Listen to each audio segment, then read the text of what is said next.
Nascido escravo, Martinho Lutero. Capítulo 1. O que ensinam as Escrituras? Argumento 12. A salvação para o mundo pecaminoso é pela graça de Cristo, exclusivamente mediante a fé. Voltemo-nos agora para João, que também escreveu com eloquência contra o livre-arbítrio. Ele diz em Evangelho segundo João, capítulo 1, verso 5. A luz resplandece nas trevas, e as trevas não prevaleceram contra ela. E em João, capítulo 1, verso 10 e 11. O Verbo estava no mundo. O mundo foi feito por intermédio dele, mas o mundo não o conheceu. Veio para o que era seu, e os seus não o receberam. Por mundo, João dá a entender a humanidade inteira, vista que o livre-arbítrio seria uma das mais excelentes faculdades do homem. Deve ser incluído em qualquer coisa em que João diz acerca do mundo. Assim sendo, de acordo com esses textos, o livre-arbítrio não reconhece a luz da verdade, mas antes odeia Cristo e ao seu povo. Muitas outras passagens, como João, capítulo 7, verso 7, capítulo 8, verso 23, capítulo 14, verso 7, capítulo 15, verso 19, e primeira carta de João, capítulo 2, verso 16, e primeira carta de João, capítulo 5, verso 19, proclamam que o mundo, o que inclui especialmente o livre-arbítrio, está debaixo do controle de Satanás. O mundo inclui tudo quanto não foi separado para Deus por meio do Espírito Santo. Ora, se tivesse havido alguém neste mundo que por meio de seu livre-arbítrio tivesse chegado a conhecer a verdade e que por intermédio do livre-arbítrio não tivesse odiado a Cristo, então João teria alterado o que escreveu. Entretanto, ele não o fez. Torna-se evidente, portanto, que o livre-arbítrio é tão culpado quanto o mundo, em João capítulo 1, verso 12 e 13.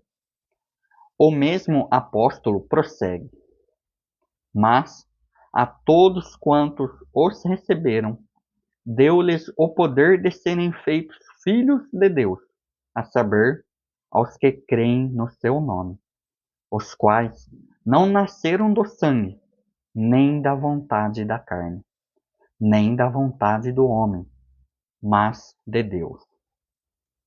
As palavras não nasceram do sangue significam que é inútil alguém depender de sua origem familiar ou do local de seu nascimento. As palavras nem da vontade da carne apontam para a insensatez de se depender das obras da lei, e as palavras nem da vontade do homem mostram que nenhum esforço humano pode conseguir tornar alguém aceitável a Deus. Se é que o livre-arbítrio tem alguma utilidade, então João não deveria ter rejeitado a vontade do homem, porquanto, de outro modo, estaria em perigo, conforme Isaías, capítulo 5, verso 20. Ai dos que ao mal chamam bem, e ao bem mal. Não há margem para dúvida de que a origem familiar é inútil para que alguém, através dela, venha a obter a salvação, porque em Romanos, capítulo 9, verso 8, Paulo escreve: isto é, estes filhos de Deus não são propriamente os da carne, mas devem ser considerados como descendência os filhos da promessa. Além disso, João também afirma em João capítulo 1, verso 16: porque todos nós temos recebido da sua plenitude e graça sobre graça. Isto posto, recebemos bênçãos espirituais exclusivamente através da graça derivada de outrem, e não através de nossos próprios esforços. Duas ideias contrárias não podem ser ambas verdadeiras.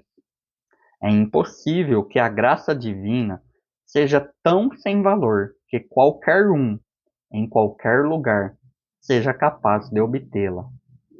Ao mesmo tempo que essa graça é tão valiosa que só podemos recebê-la através dos méritos de um único homem, Jesus Cristo. Como eu gostaria que os meus opositores percebessem que, quando advogam a causa do livre-arbítrio, estão negando a Cristo. Se podemos obter graça divina mediante o nosso livre-arbítrio, então não temos necessidade de Cristo. E, se temos a Cristo, não precisamos do livre-arbítrio. Aqueles que defendem o livre-arbítrio atestam sua negação a Cristo por meio de suas ações, porquanto alguns deles chegam ao extremo de apelar para a intercessão de Maria e de santos, não dependendo de Cristo como o único mediador entre Deus e o homem. Todos esses têm abandonado a Cristo em sua obra como mediador e gracioso Salvador, considerando os méritos de Cristo de menor valor do que seus próprios esforços. Se inscreva no canal e ative as notificações para receber os próximos argumentos.